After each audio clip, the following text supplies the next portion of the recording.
and welcome to Flames Food and Fun. I'm your host, Travel Chef Chuck, where today we are going to be making a keto gravy.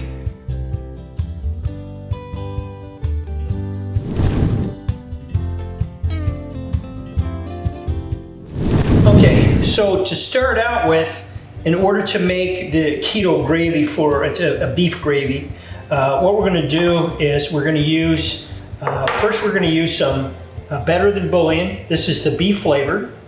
We're also going to use some of the vegetable flavored beef Better Than Bouillon. We'll need about 2 cups of water. The measurements don't have to be exact. About 1.5 teaspoons of garlic powder and about 1/2 tablespoon of fresh thyme. You can also use dried thyme.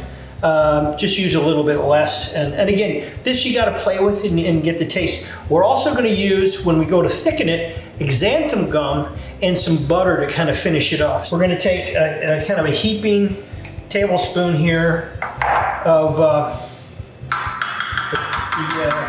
Better Than Bouillon, the beef flavor, the roasted beef. So just about half of that same thing. Get that in there. It's like kind of like a gel, so we want to use that, and then we'll put the water in with that. Okay, and you can always add to this more water, different things like that. I like to put some garlic in there and some thyme. We're going to put a little salt and pepper in there, and that's because we want to add our own. I'm going to do about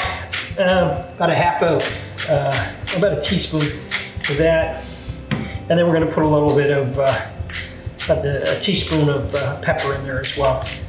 And then basically we're just going to go over and we're going to take this and we're going to put it in the on the stove, and we're going to let it go for let's let it simmer for a while. So now that we've got this, we can kind of mix it together. I'd say about a teaspoon of this kitchen bouquet, the browning seasoning sauce. It adds a little bit of flavor, but what it does is it really makes it look a little bit better. And my family kind of prefers that. It looks more like gravy to them. And so you can see it's got a nice dark consistency when I do that. So we're going to take this over to the stove. So we did it on a medium heat to get it started. We're going to come back in a little while once it's had a chance to simmer, and we've made our beef dish, and then we'll do the gravy. So welcome back, and now it's time to make the gravy. So we've got some really good pan drippings in here. It's cooled off a little bit because I had to drain some of the fat that was in there, a little more than I had expected. So what we're going to do, this is a gotta be very careful. This pan is a ceramic, so we don't have to scrape very much because it's going to come off. So depending on your pan, you'll figure out what it's going to take to scrape it. But we're going to take care of that in a minute with a little hand blender into the gravy. So that's broken down pretty good right now. Stuff's come off the sides, really nice. So we're going to pour that into there. Anyway, so what we're going to do now is just to break up those the little meat drippings, is we're going to use this little hand immersion blender. So it only takes about a second to do that, and we're going to finish making the gravy over here. Well, we could see we got the gravy here, so we're going to use a little less than a tablespoon with that to get it started. The butter gives it a nice texture and we took a lot of the beef fat out. So we're going to get this started.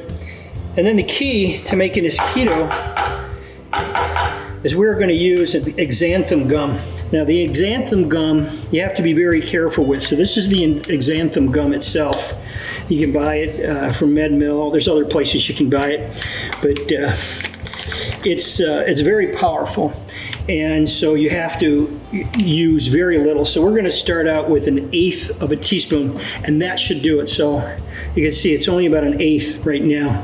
We're going to throw a little more of the Kitchen Boutique browning sauce in there. This will give it a little better color. So you can see this has come up to temperature now. It's boiling. I'm going to turn it down now that it's at the right temperature. So we're going to start with 1/8 of a teaspoon. See how that works.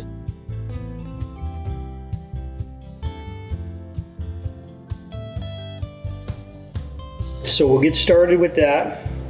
The heat's going to activate it. You remember, see how we're doing it? We're sprinkling it around, not all in one spot.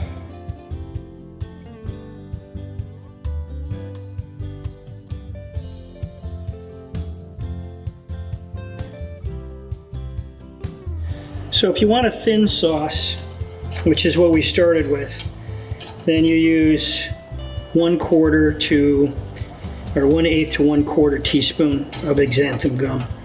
If you want a little bit thicker, kind of a medium, you use another 1/4 spoon, but this time you mix it with cold water. Cold water will activate it and it turns a gel, so you can kind of see the gel here that I have on here. If you like it really thick, your gravy really thick, then you do what I did and you'll add 3/4. And we're going to do one last thing to make this, perfect this gravy. So we're going to put in one more, almost a tablespoon of butter, kind of give it a gloss. See, look, works great with keto, so there's not going to be an issue there. And we'll give it a nice sheen. Close it off. Now we got perfect gravy. All right, folks, so everything is done right now, and so we're going to complete it all together. We've got the meatloaf, came out perfect. So I'm going to cut a slice here, and then we're going to put the gravy on. And we got this now to the right consistency as well. See, if you're having people over, you can always serve this with a little sprig of thyme off to the side. You're going to have the thyme flavor in there. And there you go. That is our final dish. So, thank you for joining us today. And so I hope you really liked this episode. If you did, please subscribe, hit like, and let us know what other dishes you'd like us to make and where you'd like us to go and what kind of restaurants you'd like us to visit. So for now, bon appetit.